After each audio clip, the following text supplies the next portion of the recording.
with Miss Sina. The Tale of Benjamin Bunny by Beatrix Potter.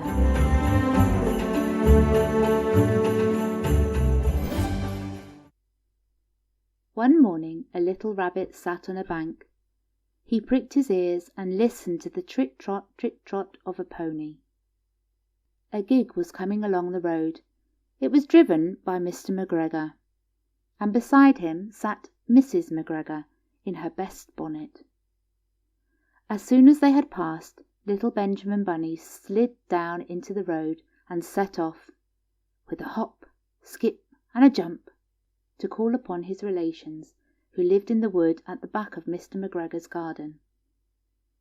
That wood was full of rabbit holes, and in the neatest, sandiest hole of all lived Benjamin's aunt and his cousins, Flopsy, Mopsy, Cottontail, and Peter. Old Mrs. Rabbit was a widow. She earned her living by knitting rabbit wool mittens and muffetees. I once bought a pair at a bazaar. She also sold herbs and rosemary tea and rabbit tobacco, which is what they call lavender. Little Benjamin did not very much want to see his aunt. He came round the back of the fir tree and nearly tumbled upon the top of his cousin Peter. Peter was sitting by himself.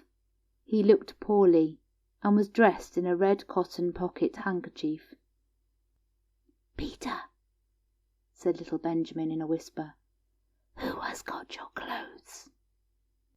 Peter replied, "The scarecrow in Mr. McGregor's garden," and described how he had been chased about the garden and had dropped his shoes and coat. Little Benjamin sat down beside his cousin and assured him that Mr. McGregor had gone out in a gig, and Mrs. McGregor also, and certainly for the day, because she was wearing her best bonnet. Peter said that he hoped that it would rain. At this point old Mrs. Rabbit's voice was heard inside the rabbit hole, calling, "Cottontail! Cottontail! Fetch some more chamomile!"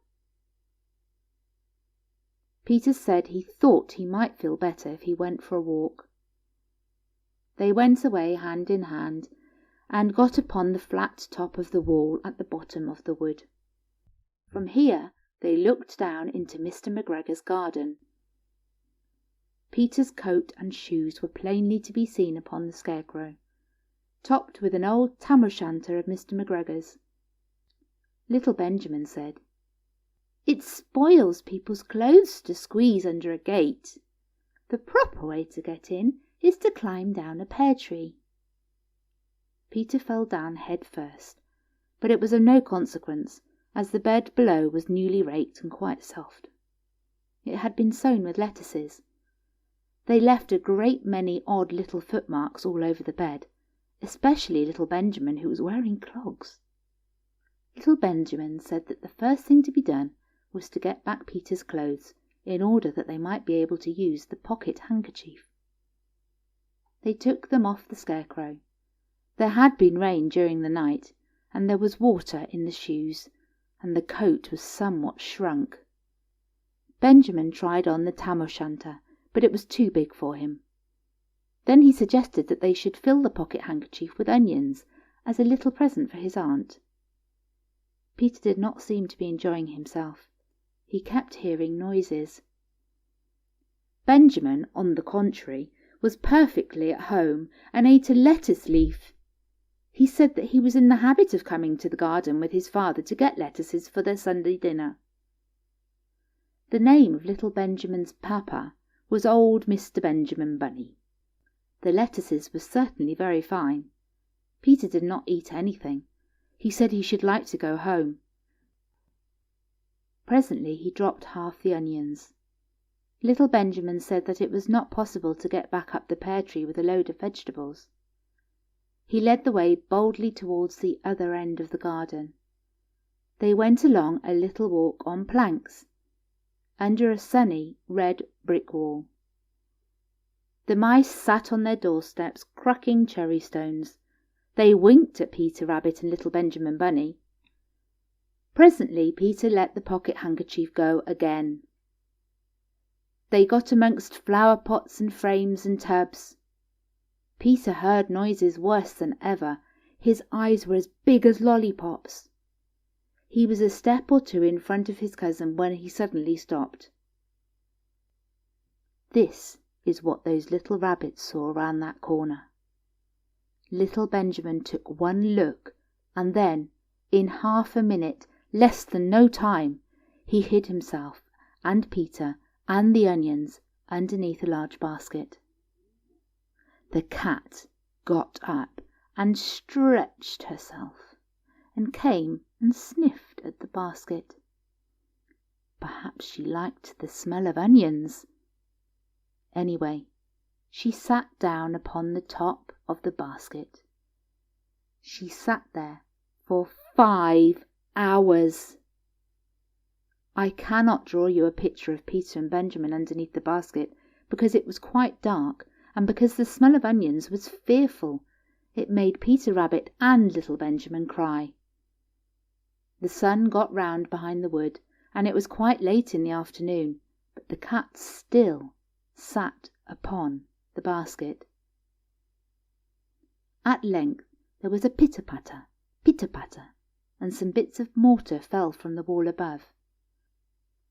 The cat looked up and saw old Mr. Benjamin Bunny prancing along the top of the wall of the upper terrace. He was smoking a pipe of rabbit tobacco and had a little switch in his hand. He was looking for his son. Old Mr. Bunny had no opinion whatever of cats.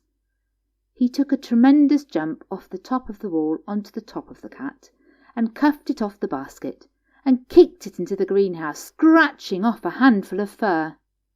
The cat was too surprised to scratch back. When old Mr. Bunny had driven the cat into the greenhouse, he locked the door.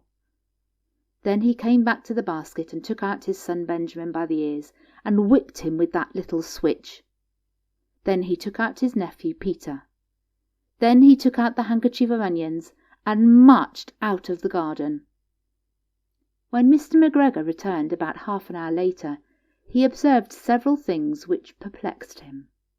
It looked as though some person had been walking all over the garden in a pair of clogs.